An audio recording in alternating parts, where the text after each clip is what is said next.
Minister Jessie Norman.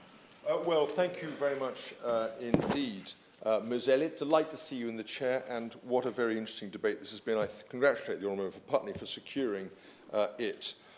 She is right that this is a very important matter, and it is one that, as the debate has shown, many members of the House have very strong views on, not only in relation to the benefits which expansion can bring to the national and local economy, but also because of the impacts that they've highlighted, or potential impacts on those living around the airport and on wider environmental commitments. I must say I have to admire the chutzpah of the opposition shadow minister in raising the issue of London bridges when the London Mayor and London Borough of Hammersmith and Fulham have been so abjectly failing to reopen Hammersmith Bridge over the last 4 years. But it is noticeable, of course. I have to say, this, Ms Elliott, is a whole nother debate.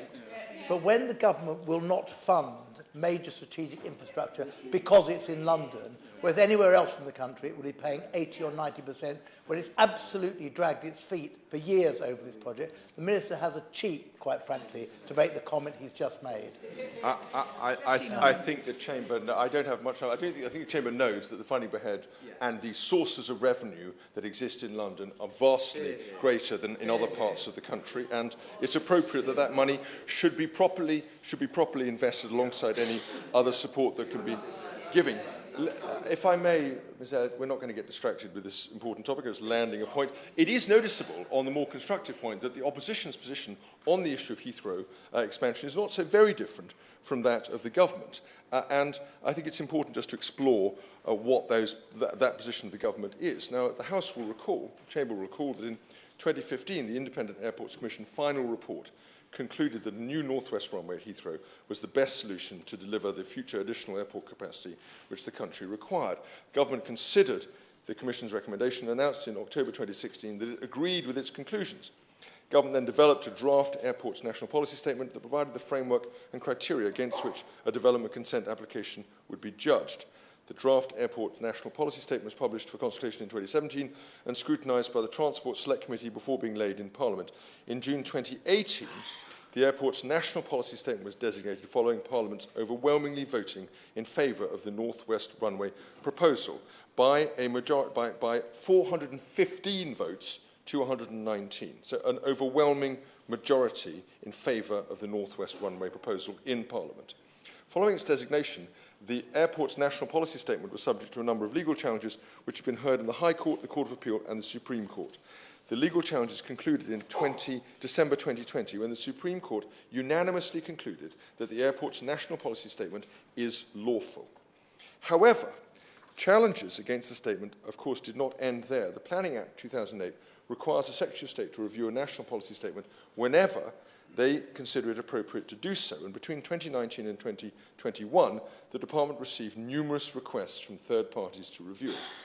When the Supreme Court determined that the airport's national policy statement once again had legal effect, these review requests were considered. In September 2021, the then Secretary of State for Transport decided that it was not appropriate at that time to review the airport's national policy statement. The government said that the matter would be considered again after the Jet Zero strategy was published, and the timing of reconsideration would need to have regard to the availability of long-term aviation demand forecasts.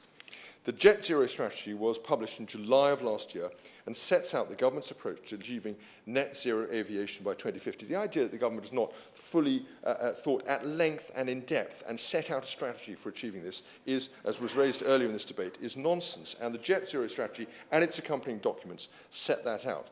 The strategy focuses on the rapid development of technologies in a way that maintains the benefits of air travel while maximising the opportunities that decarbonisation can bring to the UK. It creates a strategic framework for aviation decarbonisation, and it is clear then from that the government continues to support airport growth where it is justified, and that expansion of any airport in England must meet climate change obligations, strict climate change obligations, to be able to proceed.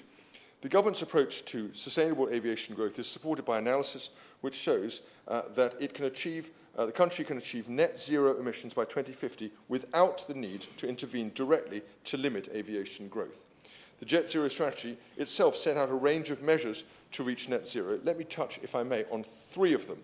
First, the development of new and zero carbon emission aircraft technology through the Aerospace Technology Institute programme. An example of that is the announcement last week by Rolls-Royce that they've commenced the testing of their UltraFan technology, which will enable efficiency improvements in current and future aircraft and is 100% SAF compatible.